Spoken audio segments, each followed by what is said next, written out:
Well, can we afford it? Probably not.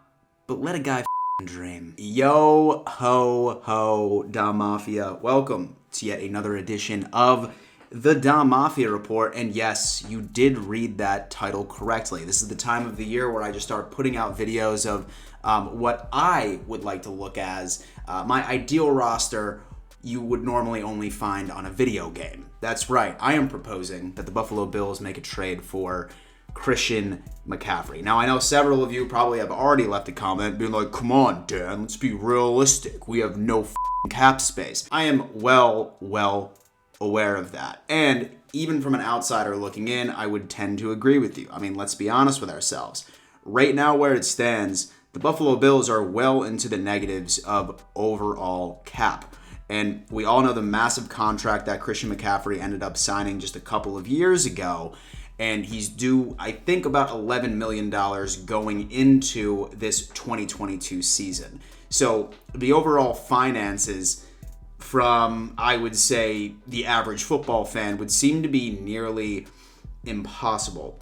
But before I start breaking down everything and even giving you my takes on why I think this guy would be a tremendous fit to this offense, notwithstanding injuries, I did want to go on ahead and address the fact that we have probably one of the best GMs in all of the NFL. And you know that I am a long-standing person who would die on the hill of the cap is absolutely a myth. Whether or not that we need to restructure a bunch of contracts, transition them into signing bonuses, where we can go on ahead and then really make a push, right? I would say one of the largest arguments I ever get from anybody is, oh, no, Dan, we just need to build a team through the draft. Our cap space is going to be absolutely in 2027. When teams are in like mid-tier and in the lower portion of the league, that is a tremendous strategy. So many people demonize the win now mentality. Win now mentality is absolutely acceptable when you are as close as the Buffalo Bills are. So a splash move like going after Christian McCaffrey, probably what I would consider to be a win now type of move.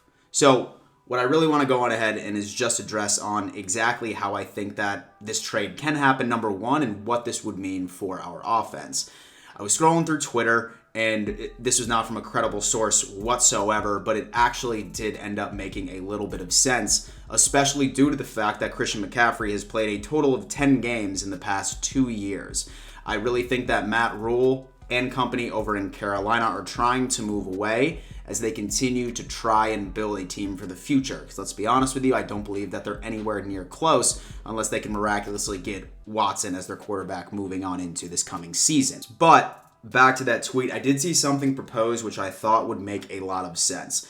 I saw a trade for Beasley, Devin Singletary, and the Buffalo Bills first round pick, and I think another myriad of different sort of picks that would extend throughout the next couple of years. We all know that Brandon Beane is super stingy when it comes to draft picks, but for getting a running back like this, it would certainly make sense. So say that were to be something that Carolina were to accept, right? They send over Christian McCaffrey, somehow Beane ends up restructuring his contract to make it team friendly and just backloads the rest of it, seeing that they would be healthy. Now, looking over this guy, let's be honest with ourselves. He is an absolute stud in the game. When he is healthy, he is the best in the game. I'm going to have to go out there and put it out there. But one of the biggest complaints that we get from everybody on earth is the fact that Christian McCaffrey cannot stay healthy. Just like I mentioned earlier, he's played a total of 10 games in the past 2 years. But there's a couple of things that I want to point out that might make a little bit of sense. Prior to the 2020 season in 2017 to 2019, these were how many attempts this man had. His rookie season, 117. His 2018 season, 219. And in 2019, a whopping 287 attempts. That is essentially making that guy 80 to 85% of your damn offense. This guy was literally getting touches each and every single play, basically. So the thing is that I feel like that had happened was because the Carolina Panthers really weren't as set up with other offensive weapons. They really didn't have much of an identity, whether or not that was their quarterback issue or whether or not that there just wasn't a lot of chemistry going within the receivers. if you get Christian McCaffrey on this team, not only do I see his attempts completely being cut in half, I really think that he would be able to be wildly effective right within the Buffalo Bills, especially since he has Josh Allen, who is just as much of a threat to run. He has a bunch of receiving options. I think that he would absolutely thrive in this system, and his risk of injury would significantly downturn. Now, one thing I also want to shout out, I don't even really think that this is touched on a lot, but I really think that our overall strength and conditioning program at Buffalo has been relatively good. I mean, think about any of the players that we've brought in throughout the past couple of years that even had some type of, oh, he's injury prone, right? He came from a different team. You really don't see that when they end up coming back to Buffalo. I mean, granted, some of them probably missed 2 or 3 games, but for the most part, our training staff, knock on wood, let's hope that we stay as healthy as we possibly can moving throughout the rest of this season.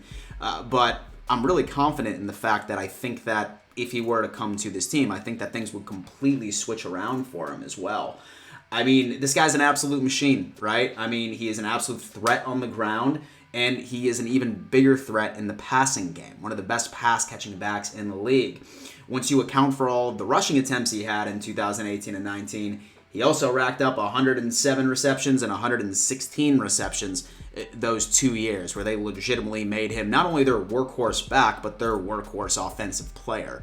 I think that if you go on ahead and you put somebody that explosive, I think that that's going to set Josh Allen up for practically a damn MVP season. We need a damn threat in the backfield. Now, I know that there's going to be so many different arguments of people saying, hey, we definitely need to look at, say, the cornerback position, or we need to look at some more depth on the defensive line. I definitely get it. There's holes that we need to go on ahead and fill going on into this season. But if there's anything that's going to be explosive and I think would pay its dividends, is rolling the dice on a true RB1. Say that he stays healthy, I really think that not only the Buffalo Bills would break franchise records, they may very much break NFL records in overall offense. Say that a man like this gets on our team. So, Dom Mafia, like I said, I'm well aware that this is really unrealistic. But do me a favor, leave a comment. What would you give away for Christian McCaffrey? Really want to hear your thoughts on this. Thank you so much for tuning in to yet another edition of the Dom Mafia Report. And before I let you go, you better always remember, let's go Buffalo.